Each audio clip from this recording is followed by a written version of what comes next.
Recording with microphone. This is a view of my sound recording software window. I'm talking into the microphone connected to my computer, yet the recording view meter is not showing any level of activity here shown within the red oval. To activate the microphone, I'll show you how to do it. Go to Start. From Start, go to Programs. From Programs, go to Accessories. From Accessories, go to Entertainment. From Entertainment, go to Volume Control. Choose Options. Then choose Properties. Note here where it says Mixer Device. That's the listing of the computer sound card. In this case, it's SoundMax HD Audio. If you were not able to record, it's probably because playback was checked. Click Recording. Click OK here below. Here's the microphone and CD player dialog box. Check the select box to activate the microphone. Here's where the microphone volume is set with this slider. You can see that I like mine set close to the maximum sound level. You need to experiment with your particular system to see what's best for you. And now that the microphone is activated, the recording view meter is showing life. A crucial factor in recording is in deciding what kind of computer to use. My research 4 years ago suggested that laptop computers were good choices because they are pretty quiet, or at least that's what I heard. So I started recording with my school district issued HP Compact NX 5000 computer shown here, which worked really well.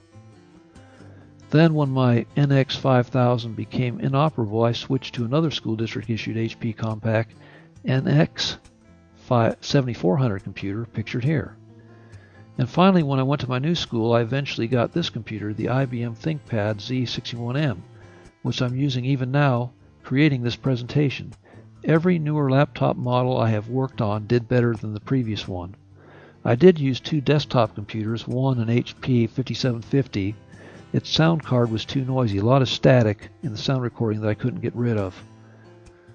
I also used a Dell Optiplex 760. On the plus side, the Dell had a very quiet sound card, but it was hard to make the recording levels high enough for what I wanted. I guess my experience is that while all computers I tried worked, the laptop computers seemed to work better.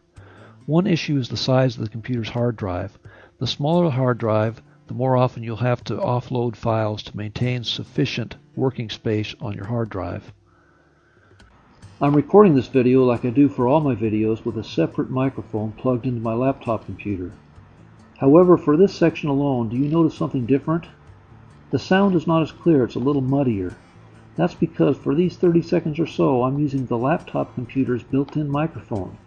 While it does work pretty well, it's not as clear. If I were recording a screen capture live video, I might be tempted to use the computer's microphone to keep both hands free, and that's why many of the screen recording videos you'll see do not have as high a sound recording quality as others. Okay, back to the real microphone I like to use. Here's the microphone cord plugged in on the left side of the computer. And here's my Audix OM2 microphone. I've had it for about 4 years and its cost was about $100.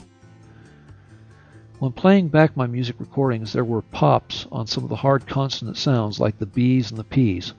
One of my students, Chris, advised me to avoid that by placing a sock over the microphone. I've done it that way since then, and the popping problem has largely gone away. When recording, I suggest speaking in a normal tone of voice, holding the microphone very close to the mouth. Try to hold it at the same relative position throughout the presentation.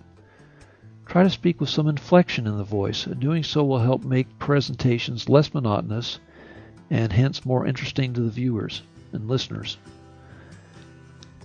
Third, have your script really worked out to avoid long pauses, a lot of mistakes, and ums, ahs, you knows, and all those extra things that waste viewers' time and take the attention away from the points you are making. Most of the time, I have detailed notes in a PowerPoint presentation. With a well-scripted narration, you'll be able to ad-lib, but the scripting gives you a foundation to build from in your presentations.